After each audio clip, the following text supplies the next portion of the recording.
Mr. Dominic and Mrs. Stella were hard-working entrepreneurs who prided themselves on building a thriving supermarket store in the city of Enugu. They spent long hours at their shop, leaving their two children, 7-year-old Olivia and 9-year-old Michael, home alone all day, and only returned late at midnight. Although their intentions were noble to secure a better future for their children, they failed to notice the growing emotional distance between them and their kids due to their commitments to their supermarket shop.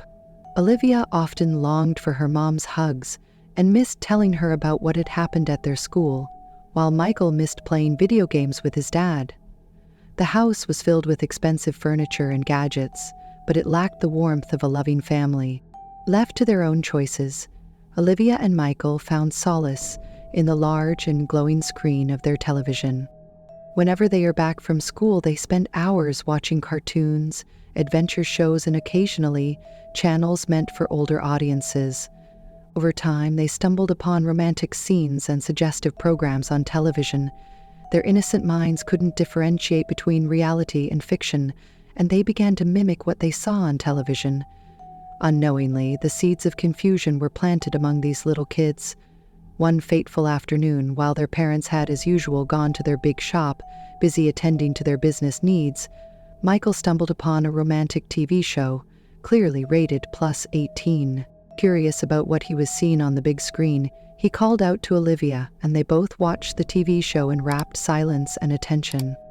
As they watched, their young minds absorbed every dramatic detail being displayed on the large screen of their living room. They giggled nervously at the scenes of the TV show, but felt a strange compulsion to imitate what they didn't fully understand, but seemed fun and interesting. With each passing day, Mitchell and Olivia seemed to have found this particular channel more interesting than the regular cartoons of Tom and Jerry they have always watched, right from birth.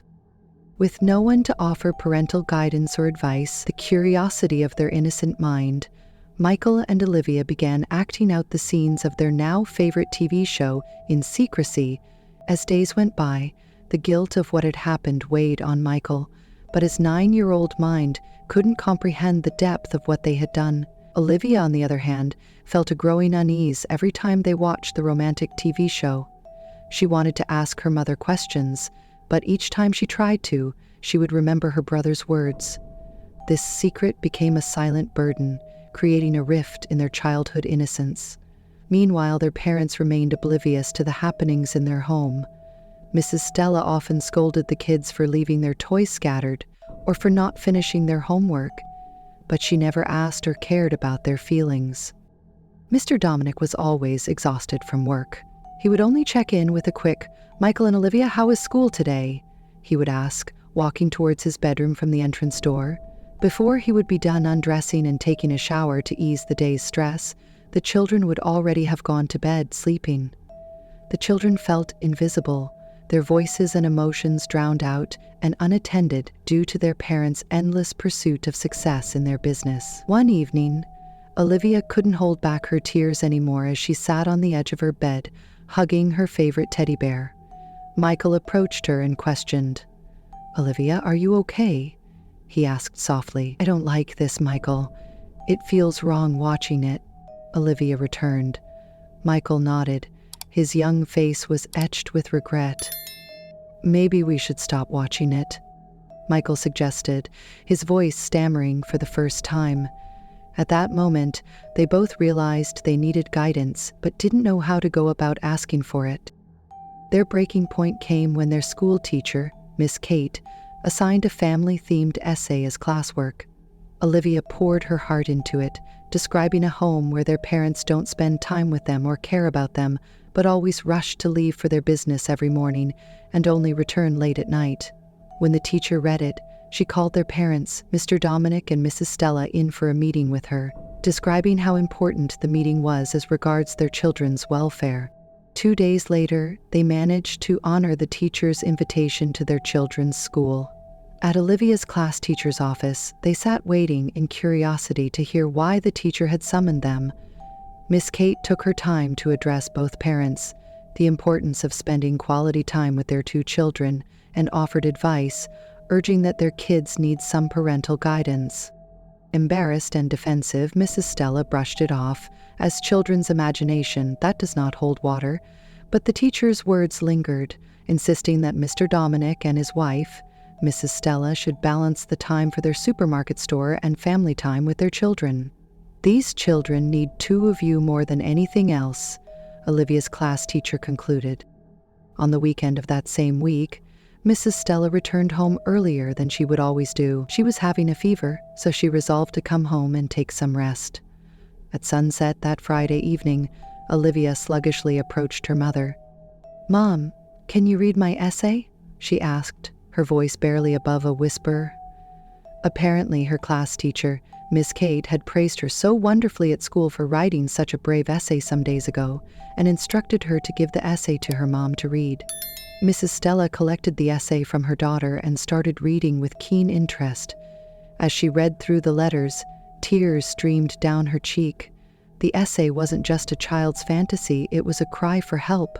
For the first time, she saw the pain in her daughter's eyes. Mrs. Stella sat on the couch of the living room late into the night, the crumpled essay clutched in her hands. Her husband returned from the shop and entered the house. Confused by her tear-streaked face, he asked, "What's wrong?" his voice tinged with concern. Stella handed him Olivia's essay without a word, and he read it silently. Each sentence hit him like a brick. The loneliness, the yearning, the unspoken pain of their children. "How did we miss this?" he whispered, guilt consuming him. The next morning, they both decided to take the day off, the first in years of running their supermarket store. Over breakfast, they surprised Olivia and Michael by joining them at the dining table. "We're spending today together," Mr. Dominic announced as they both watched the reaction of their kids. The children exchanged hesitant glances, unsure if this was real. "No work today?" Michael asked skeptically. Mrs. Stella smiled, her eyes soft with regret. "Yes, no work," she confirmed. That same day, they visited a pleasure park and had so much fun with the kids. They played board games together, rode on beautifully carved running horses, bought big ice cream and other groceries, and shared stories. For the first time, the children saw their parents laugh and relax. Olivia, curious about the sudden change but still cautious, asked her mother, "Are you doing this because of my essay?" Mrs. Stella knelt, cupping her daughter's face. "Yes, and because we've been wrong. We have been so focused on giving you a good life that we forgot to give you, us," she admitted, her voice breaking and concerned. Determined to make amends, Dominic's family implemented changes at home. Screen time was limited, and family dinners became a sacred ritual and routine. They also introduced open conversations, encouraging the children to share anything on their minds without fear or doubts. Of course, this wasn't going to be easy. At first, Michael hesitated to admit his guilt about the TV romantic show incident, and Olivia struggled to voice her fears too. One evening, during a family game night, Michael finally found the courage to speak up. "Mom, Dad, there's something I need to tell you," he began, his voice shaking. Olivia squeezed his hand gently for support. We watched something on TV that we shouldn't have watched, and we tried to do it." Michael stammered, finally letting out the secret. The room immediately fell silent. Mrs. Stella's heart sank, but she forced herself to remain calm. "My dear, talk to Mummy. What did you see on TV?" she questioned, but was rather concerned and meek. Then, the children told their parents about the romantic TV channel they found on their TV and how they tried to do the same as people on the TV did. Surprised and disappointed at the confession of their little kids, both parents conceded their anger and disappointment at what they had just heard, so that the children wouldn't be afraid and find it difficult to share anything with them, just as they had advised the previous time. "Thank you for telling us," their mother said, gently. "What you saw wasn't real life. It is like a story which sometimes never happened, but I'm sorry we weren't here to guide you," Mr. Dominic added very calmly.